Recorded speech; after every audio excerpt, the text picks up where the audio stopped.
Au terme de 5 heures de discussion à huis clos, les chefs d'État et de gouvernement de l'EAC et de la SADC ont pris une série d'importantes décisions avec effet immédiat, de décisions qui répondent à l'urgence humanitaire et aux besoins pressants d'une désescalade. Il s'agit de la cessation des hostilités et d'un cessez-le-feu immédiat et sans condition, auxquels les parties étatiques et non étatiques sont tenues. La réouverture de l'aéroport des Goma et des principales voies d'approvisionnement terrestre et lacustre permettant l'acheminement de l'aide humanitaire.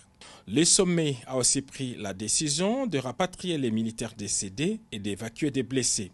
Le sommet de Dar es Salaam a en outre décidé de l'élaboration d'un plan de sécurisation de la ville de Goma et des zones environnantes. À ce sujet, les chefs d'état-major des armées de l'EAC et de la SADC se sont donné rendez-vous dans 5 jours pour vérifier l'application et la mise en œuvre de décisions prises. Par ailleurs, le sommet EAC-SADC a décidé de renforcer la coordination de la complémentarité structurelle des processus de Nairobi et de Luanda. Les sommets conjoints de Dar es Salaam a pris la décision, en consultation avec l'Union africaine, d'ajouter des facilitateurs supplémentaires venant même d'autres régions d'Afrique pour aider à la fusion de 2 processus. Le sommet a décidé de la relance urgente des négociations et dialogue avec toutes les parties étatiques et non étatiques, y compris les M23, dans le seul cadre des processus de Luanda et de Nairobi. Plus précisément, le sommet a exigé la fusion des 2 processus en un seul. Le sommet de Dar es Salaam a appelé à la mise en œuvre du concept d'opération du plan harmonisé de neutralisation des FDLR et la levée des mesures défensives du Rwanda, ainsi que le désengagement des forces du territoire congolais tel qu'est prévu par les processus de Luanda.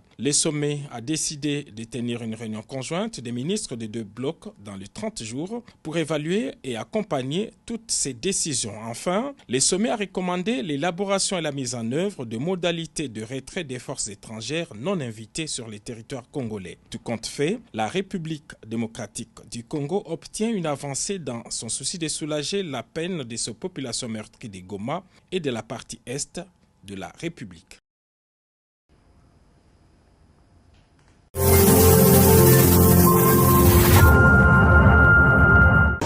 Excellence.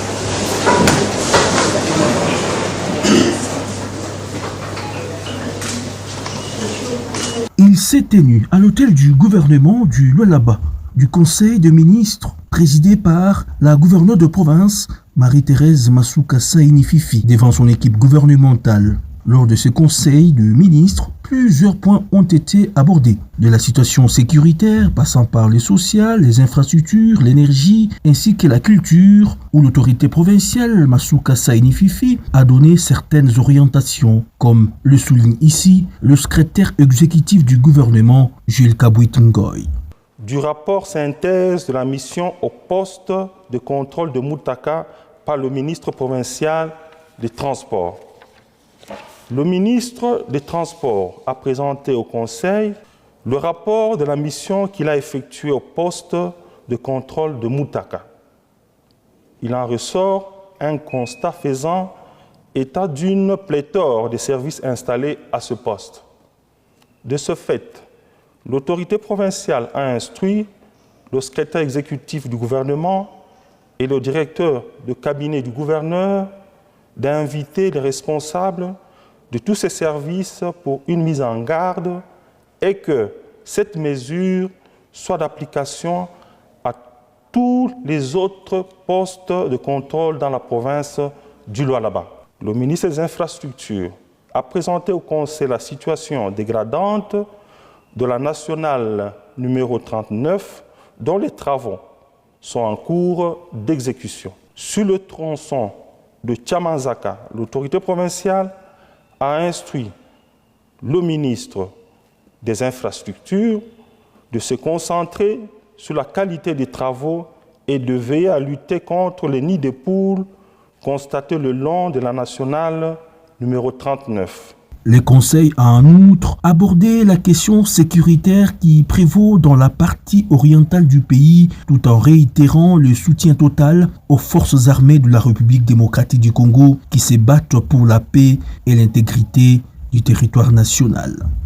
L'autorité provinciale a par ailleurs souligné qu'il sera organisé un travail de collecte de fonds à tous les niveaux et ce, avec l'ouverture d'un compte bancaire spécialement dédiés aux besoins de la cause. Dans le même élan de patriotisme, l'autorité provinciale a encouragé dans son propos tous ces jeunes qui continuent à s'enrôler volontairement dans l'armée sur toute l'étendue de la province du Lualaba.